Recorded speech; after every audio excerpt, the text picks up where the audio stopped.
Cette visite arrive à point nommé. C'est une visite uniquement pour s'enquérir du bon déroulement des opérations de vente.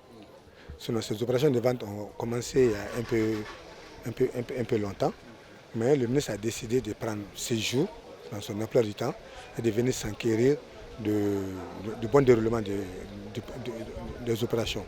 L'opération est salutaire puisque les gens ont apprécié. Mais ce serait mieux de poser la question même à la population bénéficiaire qui sont à même de quand même mieux apprécier plus que moi. Mais ce que je vois, ce que je peux ajouter et dire, c'est qu'on a voulu ça un peu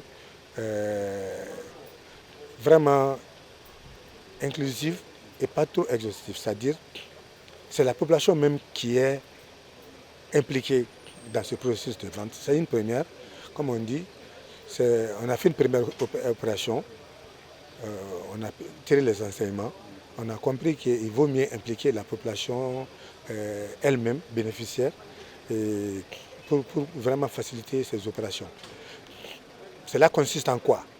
Le premier élément venu, s'il se débrouille bien en français, c'est lui qui dresse la liste des gens de la journée. Donc lui-même, il dresse au moins, il est mieux placé pour savoir qui est venu après moi. Donc il dresse cette liste et nous, les agents, quand on arrive, les agents commencent maintenant à la vérification des pièces d'identité. Ils prennent le relais, à recevoir l'argent et à les donner des quittances pour aller se servir dans le magasin. Vraiment, on est malo ferel damine, on débrouille kama. A djara ne broma jekte kone ka fara ɲɔgɔnna caman kan. Parce que c'est temps où kuma bɛ ka balo san boutique la gɛlɛya la. An bɛ malo min sɔrɔ boutique la a bɛ kɛ 5000 ni 800 tuma dɔw. Donc maintenant, on nana o de malo kama. Degun kɔni man kan a ka se ka continuer tiɲɛ yɛrɛ yɛrɛ kan samiya o samiya.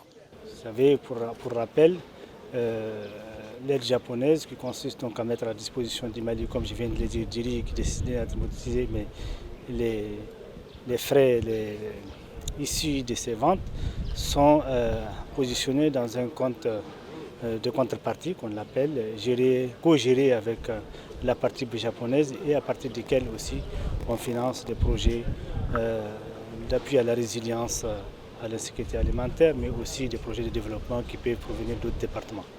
Et il s'agit de la vente de 2077 tonnes.